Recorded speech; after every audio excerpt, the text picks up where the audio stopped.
Kalaulah baginda Nabi alaihi salatu wassalam yang diajar langsung oleh Allah, yang berikan dia ilmu langsung dengan wahyu, tetap tidak bisa diterima oleh semua orang. Inna Allah la yarfa'ul ilma intiza'an yantazi'uhu min qulubil ibad, walakin yarfa'ul ilma biqabdil ulama. Bahkan sebagian besar orang pada waktu itu menolak Nabi alaihi salatu wassalam. Tetapi Nabi sallallahu alaihi wasallam mengajarkan kita untuk tidak patah arang dan tidak pernah berhenti berdakwah.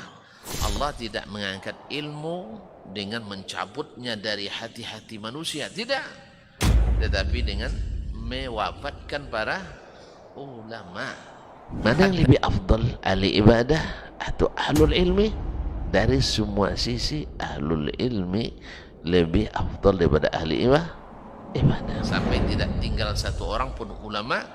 Ittakhadhan nasu ru'usan. Waalaikum warahmatullahi wabarakatuh.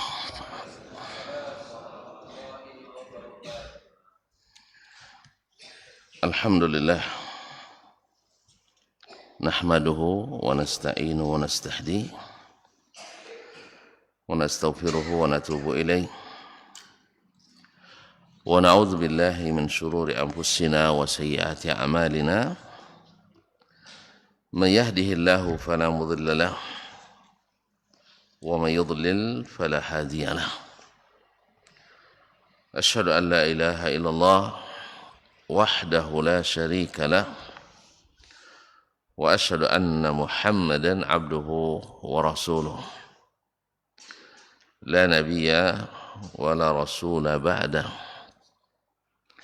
Ya ayyuhalladzina amanu taqullaha haqqa tuqatih wa la tamutunna illa wa antum muslimun.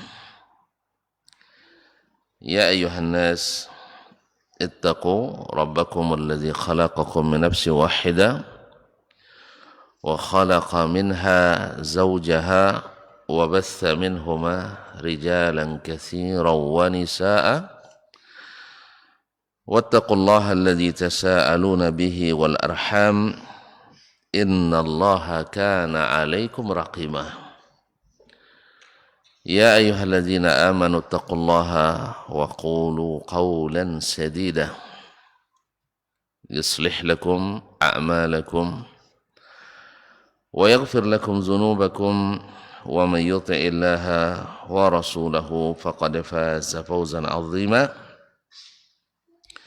أما بعد فإن أصدق الحديث كتاب الله وخير الهدي هدي محمد صلى الله عليه وسلم وشر الأمور محدثاتها وكل محدثة بدعة وكل بدعة ضلالة.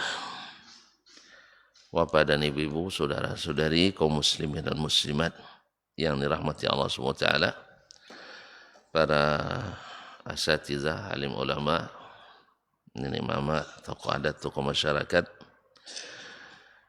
yang hadir di Masjid Jabalur Rahmah ataupun yang mendengarkan melalui 91,1 FM serta yang menyaksikan melalui media live streaming dimanapun berada. Yang besar tak dipanggil gelar, yang tak bergelar tak disebut nama, semuanya mudah-mudahan dalam keadaan bahagia, diliputi rahmat, nikmat dan karunia Allah Subhanahu wa taala. Khususnya nikmat iman dan Islam yang membuat kehidupan ini penuh makna dan arti, bernilai, berharga di dunia sampai akhirat nanti. Waktu kita bersyukur kepadanya, pada kesempatan ini kita kembali hadir di sini. InsyaAllah dah lama-lama sampai terbit matahari. Kalau nak cepat selesai, doa sama Allah, ya Allah terbitkan matahari segera. Ya saya? Tak lama, setengah jam saja. Hah? Ya, tak lama, setengah jam lebih. Setengah jam lebih setengah jam. insyaallah. Kaum muslimin, kaum muslimat dirahmati Allah, mudah-mudahan selawat dan salam banyak dalam majelis ini. Pasalnya kita belajar sirah yang kepadanya selawat dan salam kita doakan. Mudah-mudahan banyak bersalawat dan salam membuat doa kita terkabul, munajat kita diaminkan oleh para malaikat.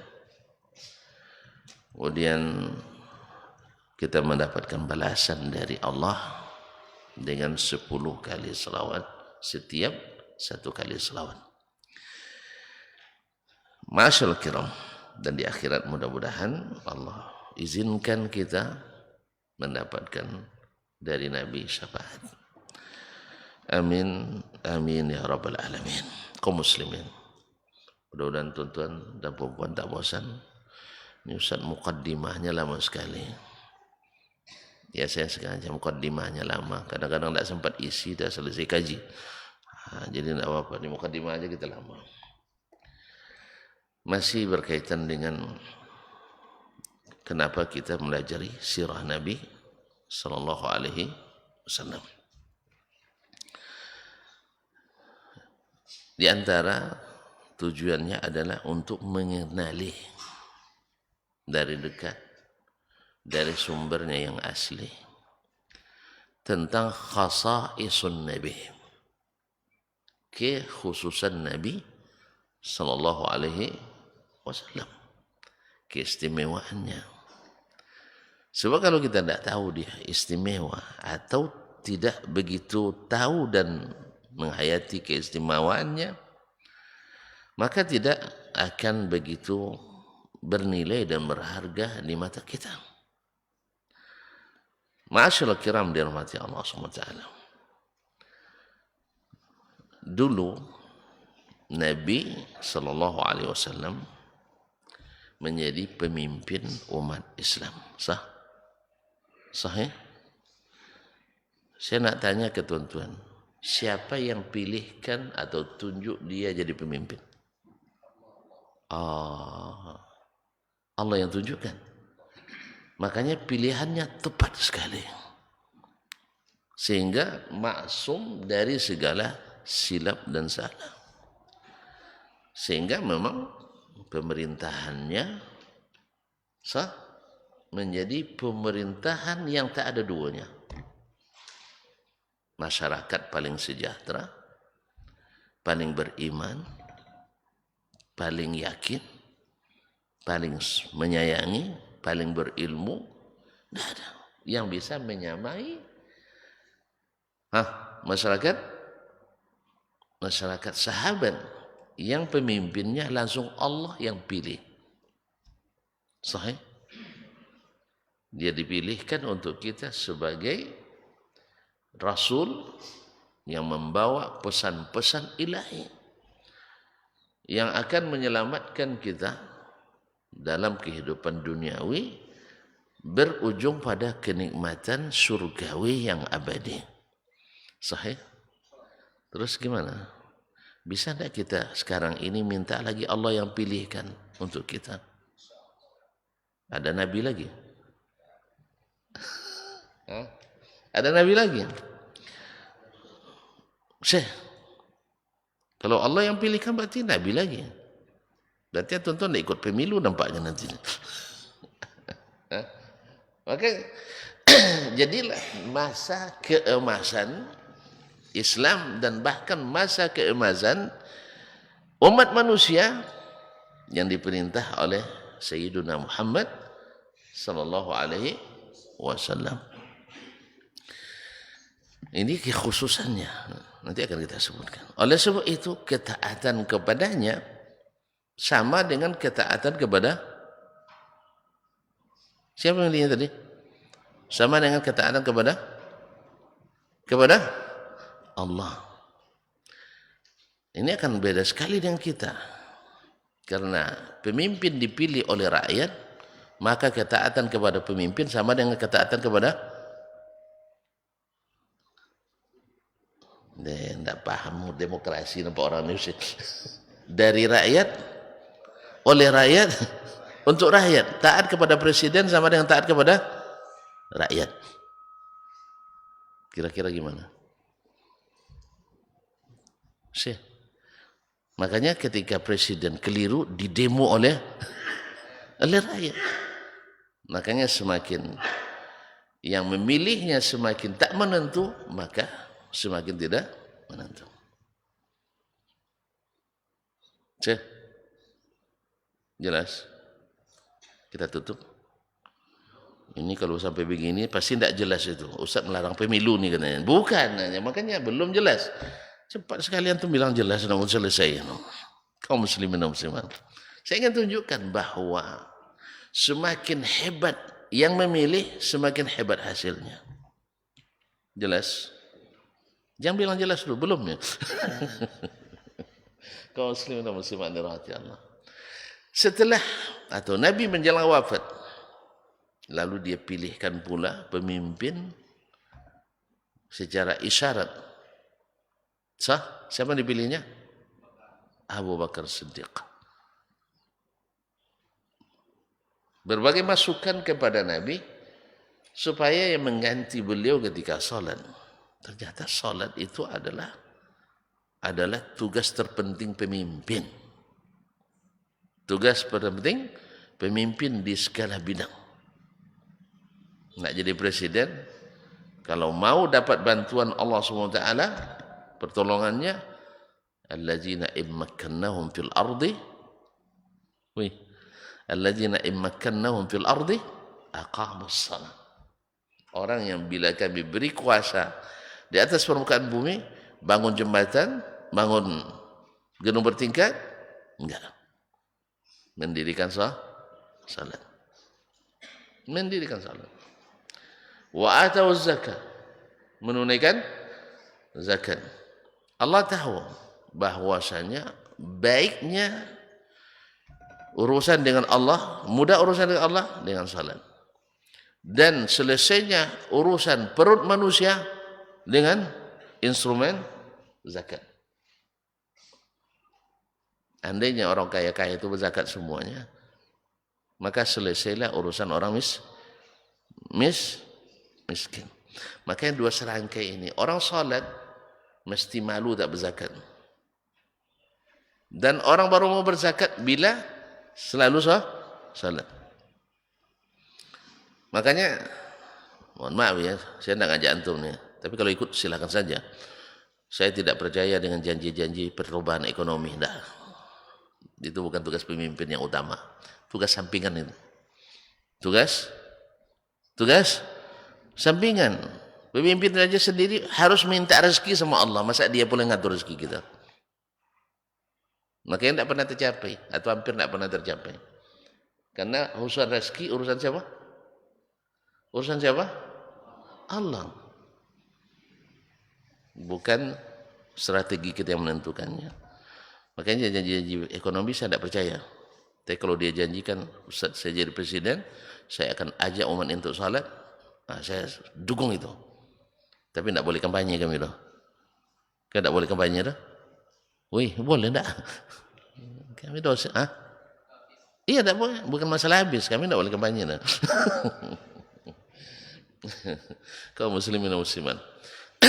Maka jadilah pemerintahan Abu Bakar sebaik-baik pemerintahan setelah Rasulullah sallallahu alaihi wasallam, karena dipilih oleh Sayyidu al-Bashar. Ustaz, Assalamualaikum. Assalamualaikum. Assalam. Setelahnya siapa? Umar. Siapa yang pilih? Siapa yang pilih? Abu Bakar yang pilih kan. Abu Bakar bil wisayah. Dia wasiatkan kalau saya meninggal yang jadi pemimpin Umar. Maka sebaik-baik wasiat. Siapapun ahli sejarah, nak muslim, nak kafir, mengakui kehebatan Umar dalam memimpin. Di bidang apapun. Di bidang apapun. Keadilan, peningkatan kesejahteraan masyarakat, ekonomi, keamanan, gimana tidak mereka akui. Dua imperium besar Hah, apa itu? Persia dan Romawi bertekuk lutut di bawah pemerintahan Umar radhiyallahu taala anhu. Tetapi kesan mereka ketika Umar menguasai bukan kesan buruk, kecuali orang-orang yang berpenyakit hatinya. Ya, kalau orang pendendam lain masalah, tapi yang mengaku jujur, bahkan yang jujur, dia tahu bagaimana Umar radhiyallahu taala bermuamalah dengan lawan-lawannya, apalagi dengan kawan-kawannya. Ya, Syekh? Mau tahu? Teruskan sirah ini, jangan sampai mukadimahnya. Kaum muslimin dan muslimat. Nanti selesai sirah Rasul, tapi saya tidak tahu. Entah tahun 2034 baru selesai. Nanti, masya Allah, kaum muslimin dan muslimat dirahmati Allah. Nah, selanjutnya Umar akan meninggal. Dia jadikan pemilih pada 6 orang saja. Dan ini bukan orang sembarangan, yaitu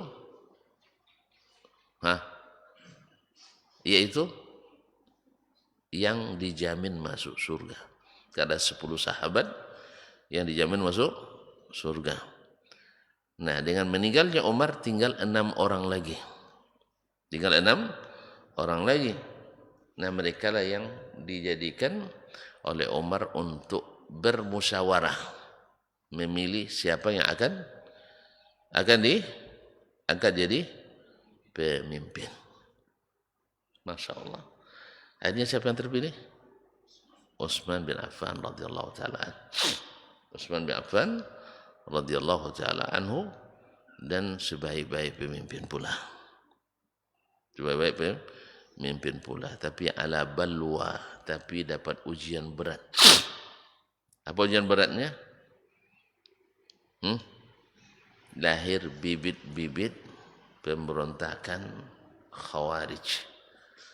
Khawarij memang sudah dikabarkan Nabi akan lahir. Ya, jangan ke Utsman, Nabi saja di debatnya. Iya tak? Nabi saja debatnya, apalagi Utsman bin Affan radhiyallahu ta'ala. Makanya orang-orang Khawarij itu kalau bertemu kata Nabi sallallahu alaihi wasallam, siapa yang sebaik-baik pembunuh adalah pembunuh mereka.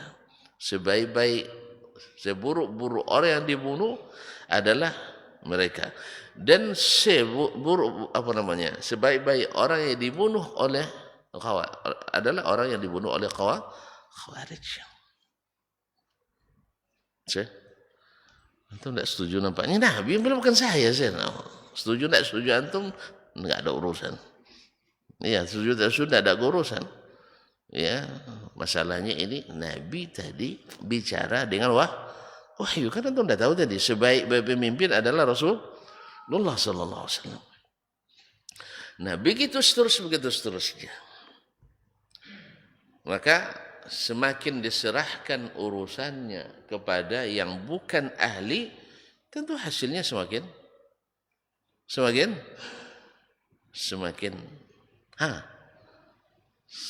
diserahkan kepada yang bukan ahli, hasilnya semakin buruk lah.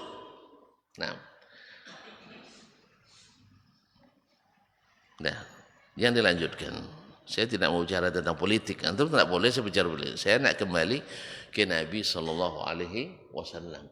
Karena ini masuk dari khususiyah, khasaisun Nabi sallallahu alaihi wasallam.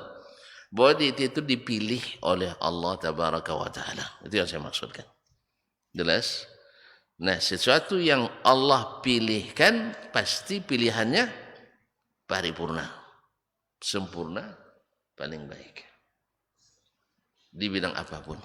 Nah, Nabi SAW dipilihkan oleh Allah untuk kita, untuk mengurus akidah kita, untuk meluruskan ibadah kita, untuk memperbaiki muamalah kita, untuk mencerahkan kehidupan kita. Maka jadilah dia Nabi yang SAW terbaik di segala hal. Terbaik di segala hal. Orang dalam kemiskinan bisa bahagia dengan Nabi sallallahu alaihi Wasallam. Tapi selain Nabi, orang berlimpah harta tapi tidak bahagia karena tidak ikut Nabi Sallallahu Alaihi Wasallam. Bayangkan, orang dengan penghasilan tak terhitung olehnya tapi tidak bahagia. Sebab pemimpinnya dia yang pilih sendiri, bukan Allah Subhanahu wa taala yang pilihkan. Makanya kaum muslimin dan muslimat dirahmati Allah, ini khasais Nabi alaihi salatu wasallam, bahwa itu adalah nikmat yang Allah berikan kepada kita dengan Allah pilihkan untuk kita Nabi kita Muhammad sallallahu alaihi wasallam, dan diwajibkannya kita mengikutinya. Berkata Imam Asy-Syafi'i rahimahullah, Allah tidak jadikan bagi seorang makhluk pun selain Nabi sallallahu alaihi wasallam hak taat mutlak. Hak taat mutlak. Allah tak berikan ketaatan, kewajiban taat kepada seorang hamba secara mutlak kecuali kepada Nabi sallallahu alaihi wasallam. Apa sebab? Karena yang pilihkan ini adalah Allah Subhanahu wa taala untuk kita. Dia yang utus. Maka taatnya kepadanya adalah berlaku secara mutlak dan dijadikannya sebagai lambang iman. Jadi menyerah sepenuhnya. Kaum muslimin, kaum muslimat dirahmati Allah Subhanahu wa taala. Allah berfirman dalam surah An-Nisa ayat 65, "Fala wa rabbika la yu'minuna hatta yuhakkimuka fima shajara bainahum thumma la yajidu fi anfusihim harajan mimma qadaita wa yusallimu taslima." Demi Rabbmu, mereka belum beriman sampai menjadikanmu sebagai hakim pemutus pada segala masalah yang mereka perselisihkan, sampai mereka menjadikanmu pemutus bagi segala permasalahan yang diperselisihkan. Ada kita berselisih hari ini, rela tidak Nabi yang memutuskannya? Tidaklah. Kita lebih rela hasil musyawarah kita, rela dengan hasil debat dan pendapat kita. Sahih? Betul tak? Iya. Ini banyak masalah dalam agama yang kita perselisihkan, yang dulu mereka tak pernah berselisih. Hari ini kita banyak berselisih. Lalu kita panggil, ayo kembali kepada kitab dan sunnah Nabi SAW. Memangnya kami kapan sih meninggalkan Al-Quran dan sunnah sehingga harus kembali gitu? Tidak merasa meninggalkan. Tidak merasa meninggalkan. Sampai ada yang mengatakan, Ustaz, saya ikut Nabi tapi tidak mesti seperti zaman Nabi. Apa maksudnya? Apa maksudnya? Ya, ikut Nabi tapi tak mesti seperti di zaman Nabi. Apa contohnya? Misalnya Nabi SAW secara prinsip mengajar kita untuk selalu berselawat kepadanya. Di zaman Nabi tidak ada acara selawatan, tapi di zaman kita ada acara selawatan. Nah, saya ikut Nabi tapi tidak selawat seperti zaman Nabi. Macam mana tu? Iya tak pula ya? Iya kan? Iya pula kan? Kan saya salawat. Nabi suruh kita salawat, tapi tidak mesti salawat seperti zaman Nabi sallallahu. Gimana Ustaz?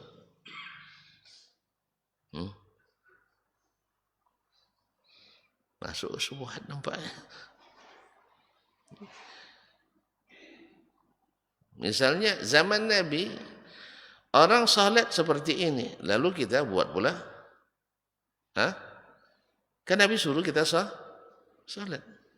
Kita buat pula salat yang tidak sama dengan Nabi. Bisa? Terus selawat bisa, salat tidak bisa.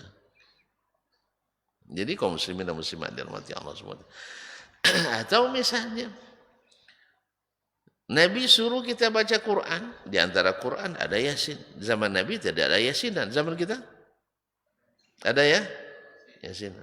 Nah, macam mana tuh?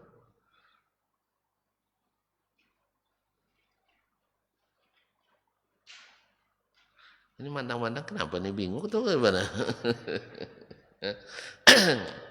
Begitulah subhan yang kita katakan, bahwa Nabi nyuruh kita ini semua, kita buat tidak mesti seperti zaman Nabi Sallallahu Alaihi Wasallam. Macam mana?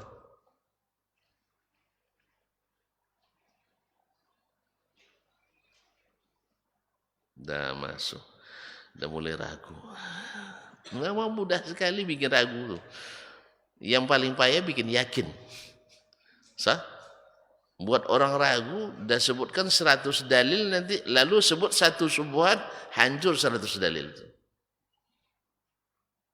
Kan ya? Mana lebih mudah, membuat orang ragu atau buat orang yakin? Buat orang yakin tuh kadang si keluarga melobi, oh mau bini, tidak ada mau itu. Ragu.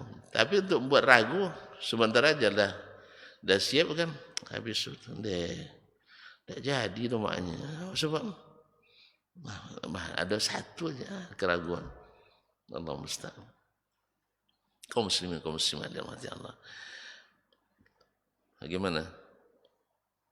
Tapi ada pula yang bertanya, Ustaz, apakah kita mesti mengikut Nabi dalam segala hal? Saya bilang, antum nak masuk surga cepat atau nak lambat dulu? Nak masuk surga cepat atau nak lambat?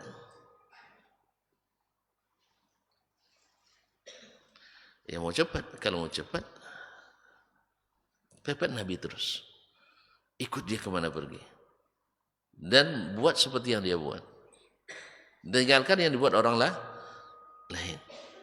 Karena kalau antum semakin berpisah dengan barisannya, semakin lambat, lebih lambat masuk surga. Dan tadi dikatakan Allah yang pilihkan dia untuk kita. Untuk apa? Untuk diikuti. Untuk diikuti apa maknanya?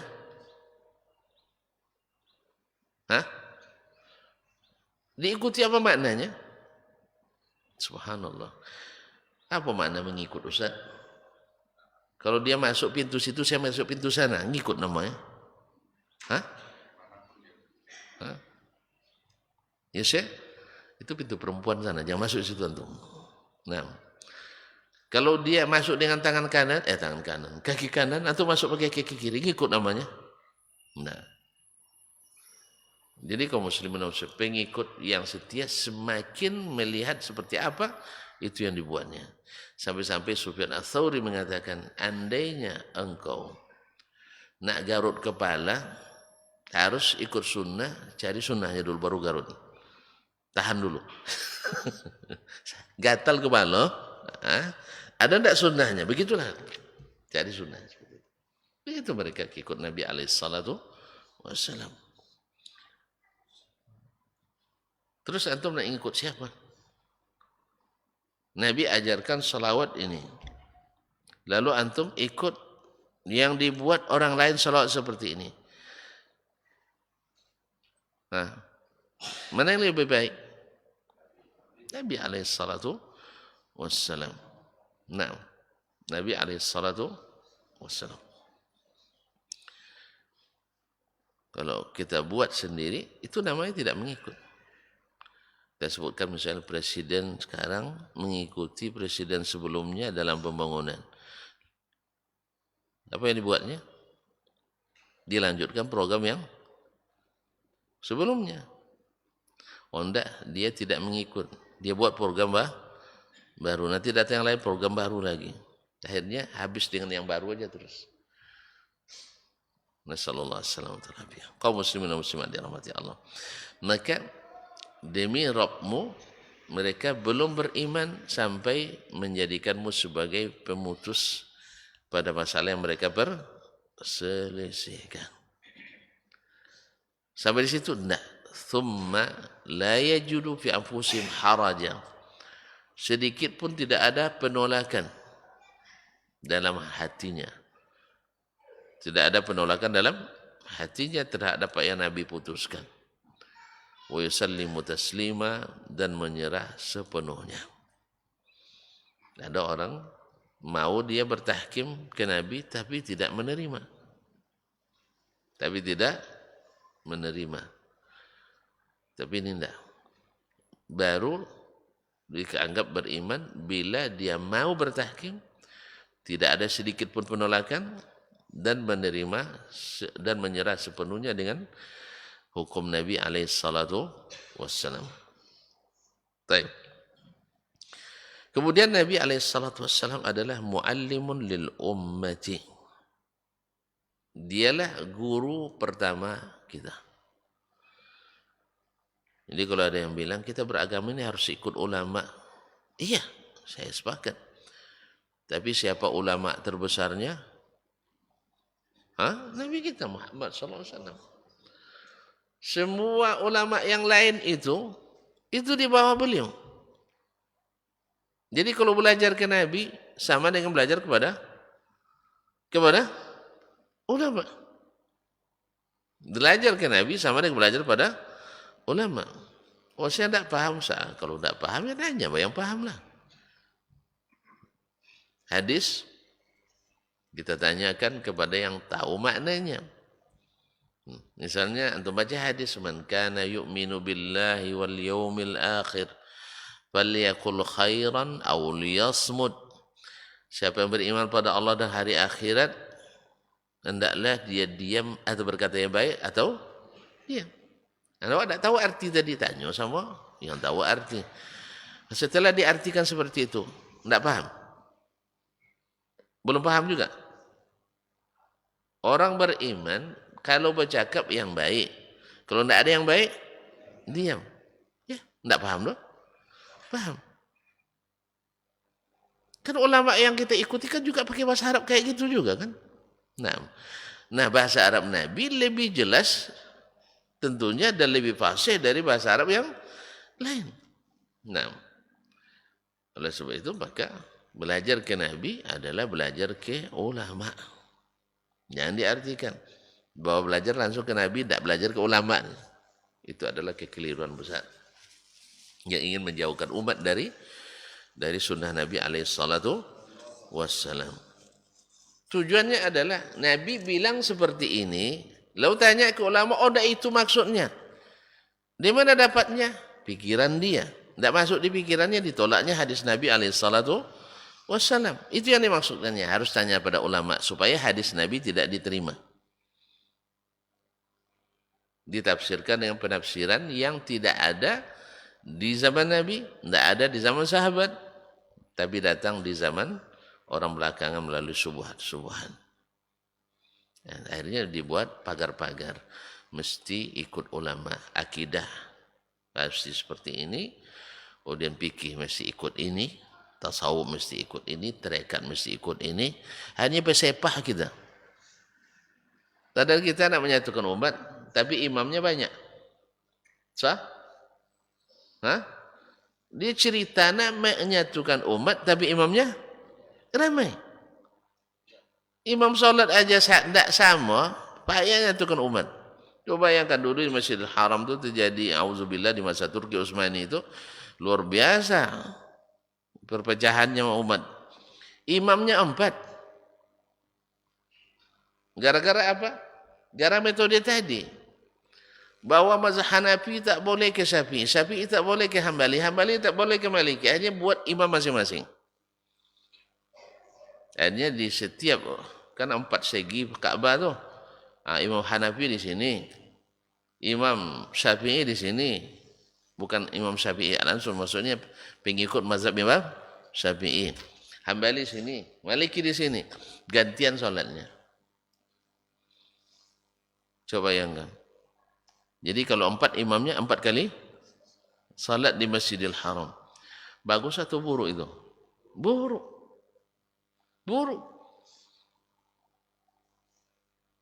Itu yang kita inginkan untuk menyatukan umat, tidak mungkin. Mungkin menyatukan umat dengan itu. Di salat aja tidak bisa satu. Solat mazhab Syafi'i nanti diulang solatnya. Apa ulang solat tu? Tak apa imam tak kunut katanya. Ayo kan, gara-gara imam tak kunut diulangnya, diulang solat. Ya patut juga diulang solat. Coba dalam solat tadi manyang-manyang aja hatinya. Manyang hatinya. Alah imam lain pula ni katanya. Jadi kaum muslimin dan muslimat dirahmati Allah SWT. Baru sekitar tahun 1200-an setelah kerajaan Arab Saudi berdiri, disatukan umat dengan Al-Quran dan Sunnah. Jadi imamnya adalah Rasulullah Sallallahu Alaihi Wasallam. Yang jadi ikutan kita adalah Sunnah Nabi Sallallahu Alaihi Wasallam. Ya, tidak ulama Syafi'iyah, tidak Hanabilah dan sebagainya. Walaupun maksudnya bukan meninggalkan ulama itu, bukan, jangan salah paham pula. Bukan maknanya meninggalkan mereka. Sama sekarang saya katakan, ayo kita ikut Nabi, bukan maknanya meninggalkan saya. Oh kalau gitu Ustaz besok tidak usah ngaji gitu ya. Hah? Ustaz bilang ikut Nabi aja, berarti kami belajar ke Nabi langsung gitu. Kan enggak. Bukan itu maksud kita. Kadang-kadang di bayang Bang Malawi titi pulur ya kan. Jadi kalian langsung ke Nabi aja tuh. Apa kalian ngaji-ngaji sama Ustaz kalian tuh katanya? Enggak itu maksudnya. Dulu sahabat Abu Bakar ngajar umatnya ikut Nabi. Lalu mereka pergi ke kuburan Nabi, tinggalkan Abu Bakar. Enggak, mereka belajar pada Abu Bakar, tapi tetap yang jadi ikutan Rasulullah sallallahu alaihi wasallam. Abu Bakar hanya sekedar media yang menyampaikan sunnah Nabi kepada masyarakat. Demikian juga Umar, demikian juga Utsman, Ali dan semuanya. Paham Ustaz? Jamuan tilang ngaji sudah kolej ya? Kalau itu langsung kami baca Sahih Bukhari Ustaz. Kan tetap juga melalui Imam Bukhari kan gitu. Sah? Nah, jadi bukan itu maksud kita. Maksudnya adalah kita siapapun gurunya nak bermazhab Syafi'i atau bermazhab Hanafi atau bermazhab Hambali atau bermazhab Maliki tetap mengarahkan kita untuk ikut Nabi sallallahu alaihi wasallam. Andainya Imam Syafi'i dalam bab ini ya lemah hujahnya, maka kita akan tinggalkan beliau kepada imam yang hujahnya lebih kuat. Kalau bertentangan, tidak bisa disatukan. Tapi kalau babnya afdal atau kurang afdal, boleh dua-duanya ikuti. Menurut Imam Ahmad begini lebih afdal, menurut Imam Syafi'i begini lebih afdal. Itu urusannya masalah sunnah. Misalnya Imam Ahmad setelah rukuk bersedekap, Imam Syafi'i setelah rukuk melepaskan tangan isdar. Mana yang lebih kuat? Misalnya, saya melihat yang lebih kuat pendapat Imam Asy-Syafi'i karena jumhur mengatakan itu. Menurut saya Imam Ahmad, tidak ada masalah. Ini masalahnya hanya sifatnya afdaliyah karena hukumnya saja sunnah. Hukumnya saja sunnah. Nah, ma'asyiral kiram yang dirahmati Allah Subhanahu wa taala. Jadi Nabi alaihi salatu wasallam adalah muallimul lil ummah, gurunya umat ini. Wa qaiduha, dan pemimpinnya, daiman wa abadan, selamanya.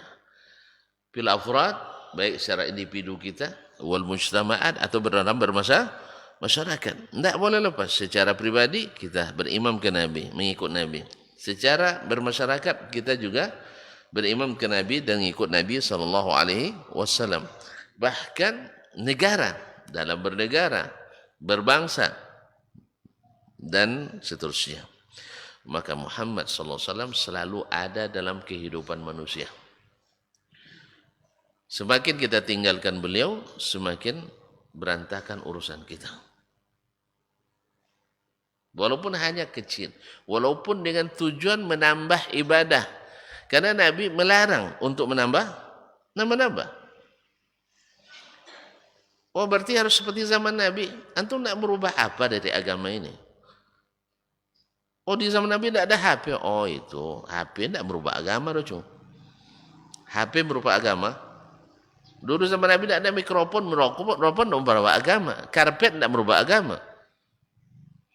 Yang dilarang itu adalah merubah-rubah agama.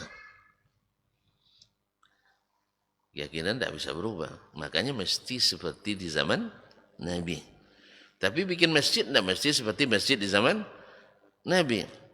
Lebih mahal ongkosnya bawa pelepah korma ke sini. Iya kan? Itu ada korma orang di Masjid Agung misalnya, itu masjid apa? Mau dia diambil? Tidak cukup juga bikin masjid seriau untuk dari pelepah korma itu. Jadi bukan itu yang dimaksudkan. Orang kadang tidak bisa membedakan mana yang duniawi, mana yang sifatnya agama. Tidak bisa dibedakan. Kalau gitu kalian naik jalan kaki ke Mekah itu katanya. Ya Syekh, jalan kaki ke Mekah. Nabi larang jalan kaki dulu. Ada orang bernazar jalan kaki, kata Nabi, bayar nazarmu pergi ke Mekah, tapi jangan jalan kaki. Allah tak butuh menyiksa kamu. Jadi kalau ada misalnya saya naik sepeda aja lah pergi, enggak usah.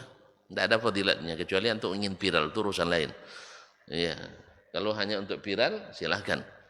Tapi saya takut nanti merubah pahala hajinya. Kalau hanya untuk memiralkan diri, khawatir kita. Enggak ada fadilatnya antum jalan kaki atau naik sepeda ke Mekah. Enggak ada fadilatnya dengan naik pesawat. Karena itu hanya sarana yang bukan menjadi tujuan ibadah. Untuk lebih jelas nanti tanya pakar maqasid kita Ustaz Helmi ya. Maqasidus syariah. Mana maksud yang li zatihi, mana yang maksud laisa li zatihi. Karena ini banyak dai yang tidak paham masalah ini. Ya, karena enggak belajar sama dokter Helmi. Harus belajar nanti pakar maqasid. Jadi mana maksud syar'i, mana maksud dunia dinawi, mana yang hanya wasilah laisat hiyal ghaya, mana yang wasilah allati hiyal ghaya, itu harus dibedakan.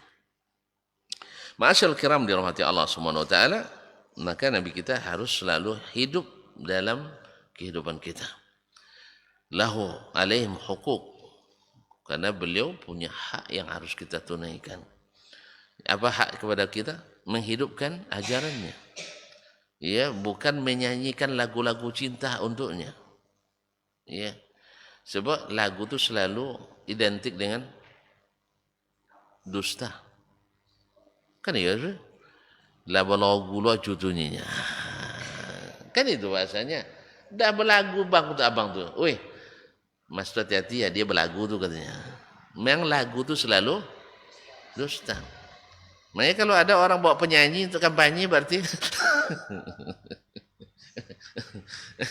kan enggak, programnya enggak dibegitu ini, jadi akhirnya enggak percaya diri harus bawa penyanyi. Sah? Bawa penyanyi kadang. Apa orang lebih suka nonton nyanyi daripada nonton janji, karena janjinya janji kosong. Jadi enggak pede nih. Jadi terpaksa minta tolong penolong penyanyi. Penyanyi kan sama juga.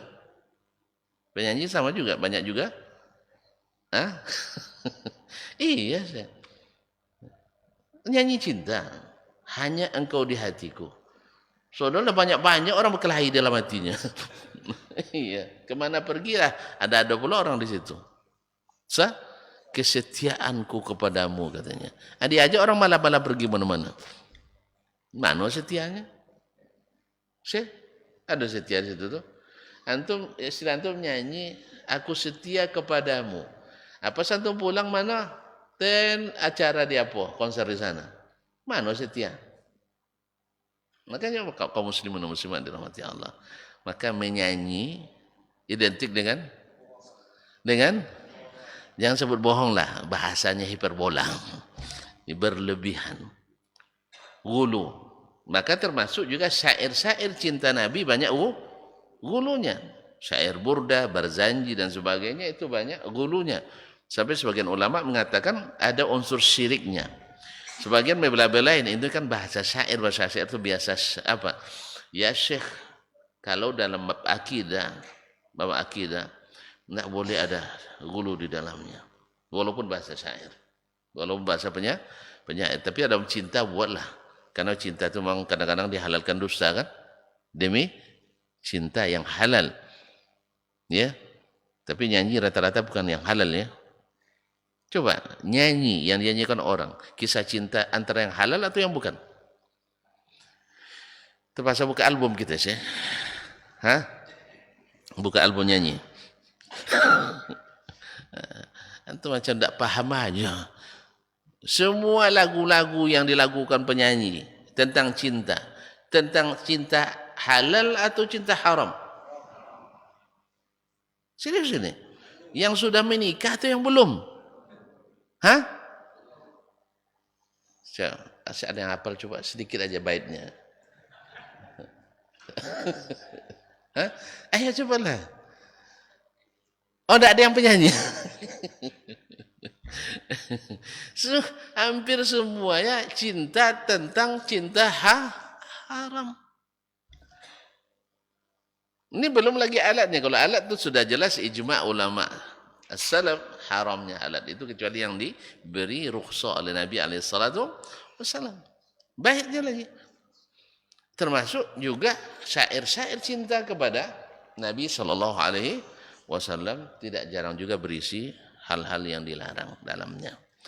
Oleh sebab itu maka kita, hak Nabi itu bukan menyanyikan cinta untuknya, tapi adalah menghidupkan apa yang diajarkannya, bukan menggantinya dengan yang lain. Amaliyah beliau sepanjang tahun itu ada, setiap hari ada zikir pagi petang, atau ganti dengan wirid syekh fulan dan fulan. Seolah-olah wirid itu lebih mujarab daripada, gimana tak mujarab, isinya lemu kadang. Nah, jadi zikir Nabi jangan diganti. Nah, ibadah Nabi jangan diganti. Berat Ustaz, memang itu. Karena cinta itu tidak selamanya, tidak semua orang bisa membuktikannya dengan amal nyata. Tapi kalau menyanyi cinta, alhamdulillah lancar lisan kita semuanya.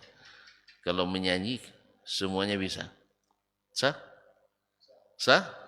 Nah, antum tadi bilang tidak tahu itu bukan tidak tahu, dah malu. Ya kan? Kan itu masa lalu kan itu. Masa lalu.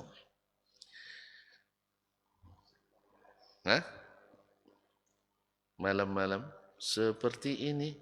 Terus nyambung kan? Aku masa lalu. Jadi malu kita. Jadi kaum muslimin semua. Maksud saya itu untuk yang sudah halal atau yang masih haram? Haram. Maka jangan salahkan kenapa terbangun image di anak muda kita. Kalau tidak pacaran berarti tidak keren. Karena nyanyi itu semua. Di gerbang sekolah.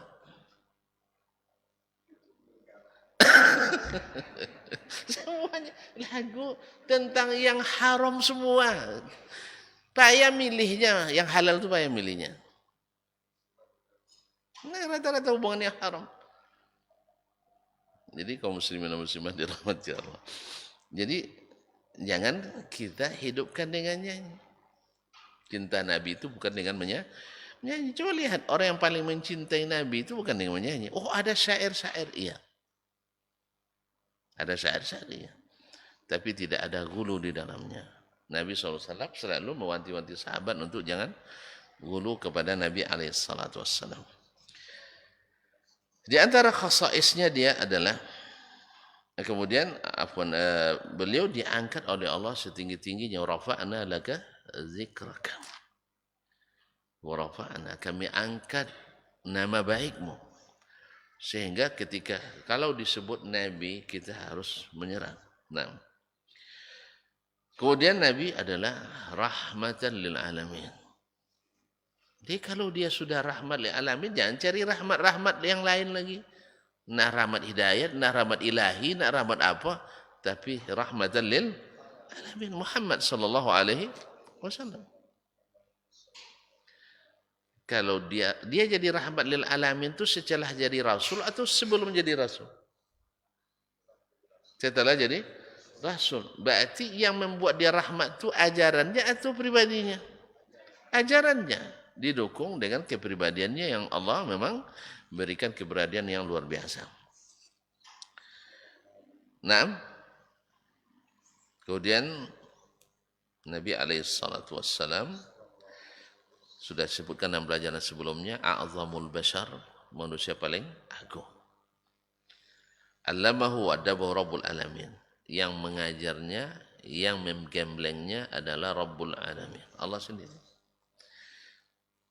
Ya, dalam hadis yang didaifkan oleh ulama hadis, adamani rabbi fa ahsana ta'dibi. Allah yang bimbing saya, gembleng saya dengan sebaik-baiknya. Kaum muslimin, kaum muslimat dirahmati Allah, di antara keistimewaannya beliau adalah khatamul anbiya wal mursalin.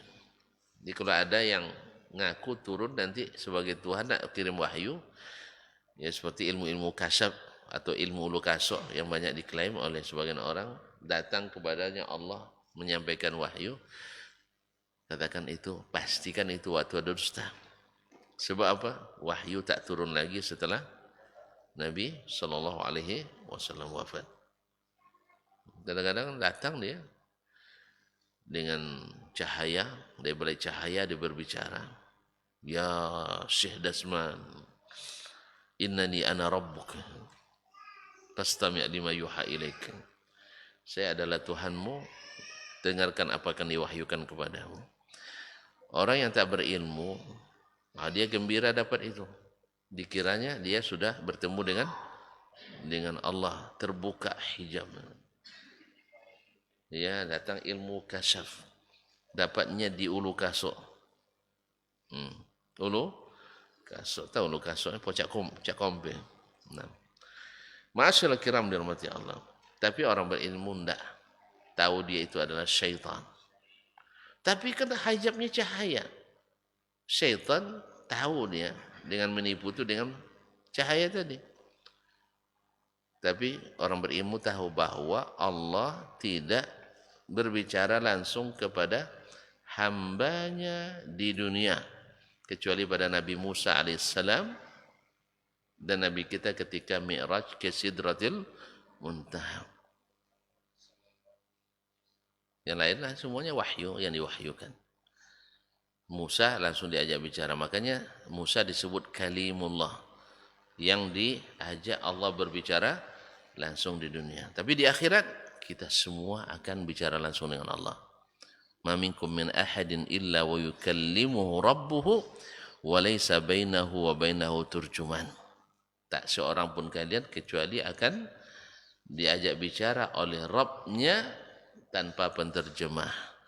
Ini orang-orang yang tidak percaya Allah juga berbicara, nanti sana ajalah buktikan fisiknya. Ya, kalau hasil penelitiannya tidak ada pula yang sampai ke langit. Semuanya adalah subuhat-subuhat yang menggelayut dalam otak-otak dan akal-akal yang terkontaminasi. Sehingga mereka tak percaya Allah berbicara dengan huruf dan suara. Apa pembuktiannya nanti pas di akhirat ajalah.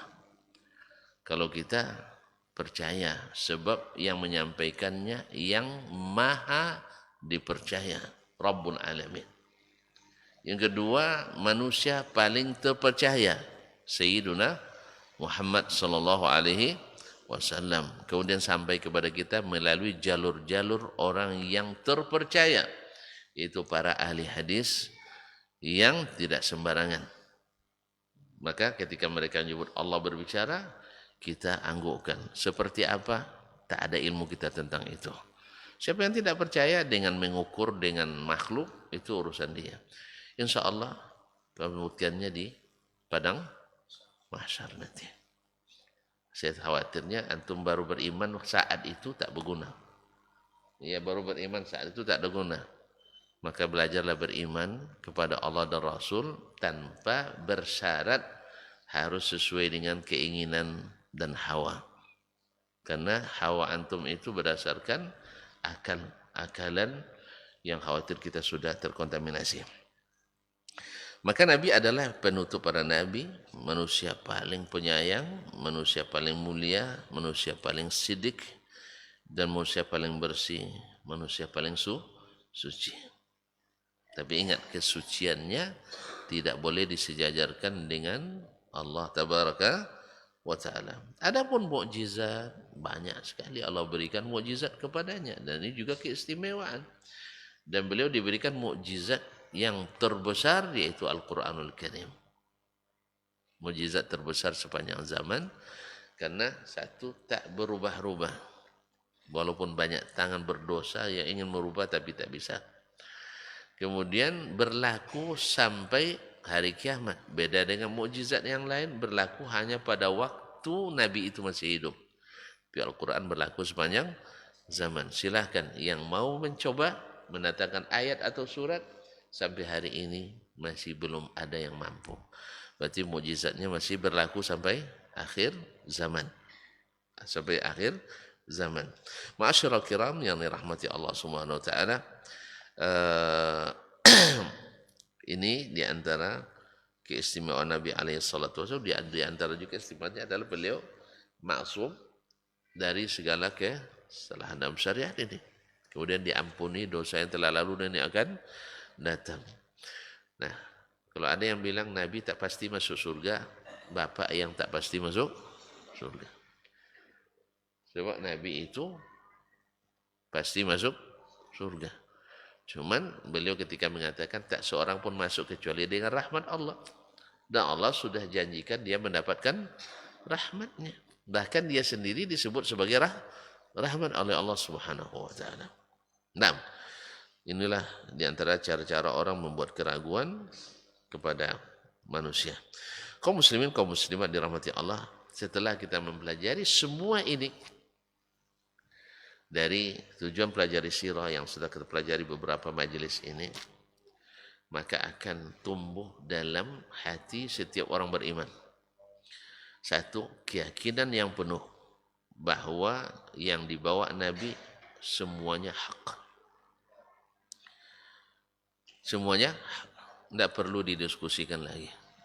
Semuanya benar. Masuk tak masuk akal, sesuai tak sesuai dengan kondisi dan situasi kita, bukan yang tidak sesuainya, bukan petunjuk Nabi yang tak sesuai, kita yang tidak bisa menyesuaikan diri dengannya. Yang kedua, bahwasanya umat ini dalam kondisi seperti apapun buruknya, tapi tetap akan datang kemenangan seperti yang dijanjikan. Berarti dijanjikan. Nabi dulu berjanji akan menaklukkan Persia, menaklukkan Romawi.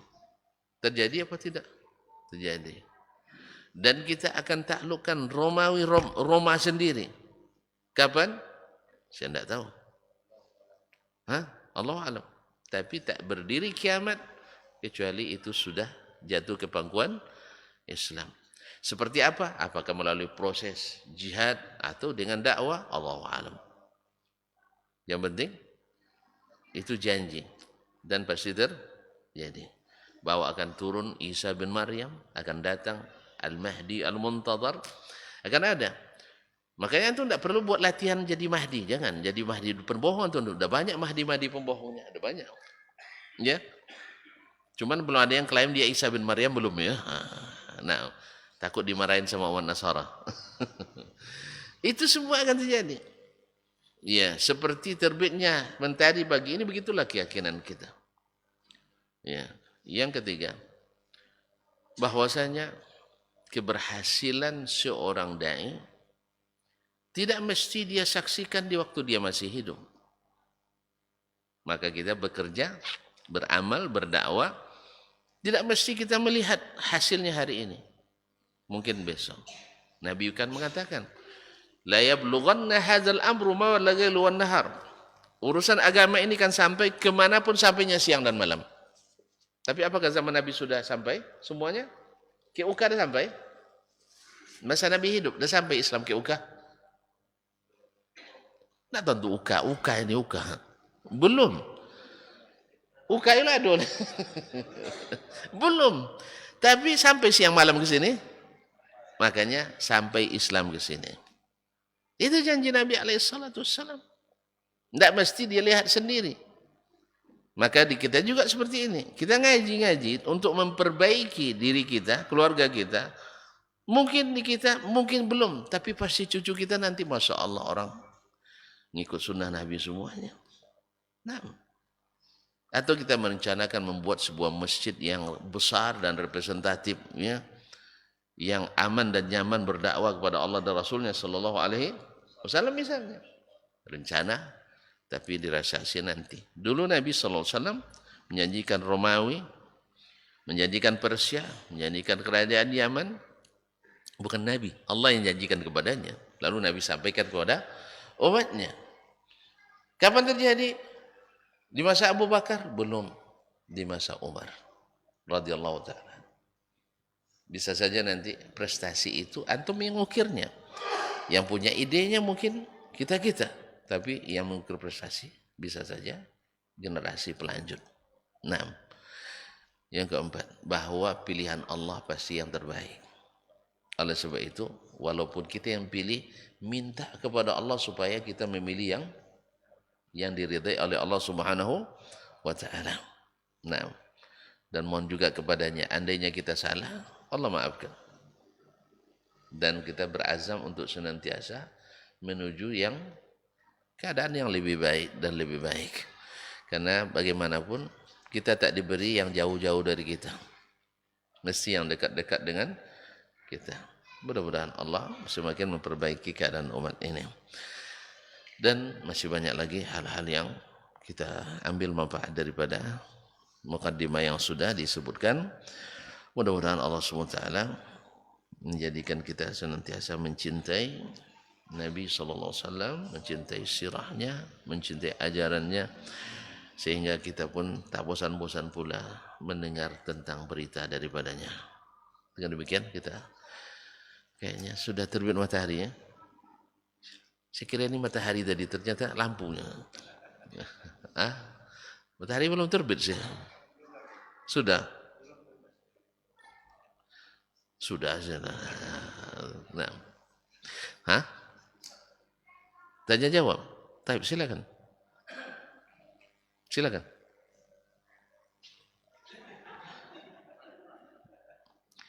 Data jawab katanya. Data jawab dia. Iya, data jawab. Dia bertanya tentang pilihan tadi.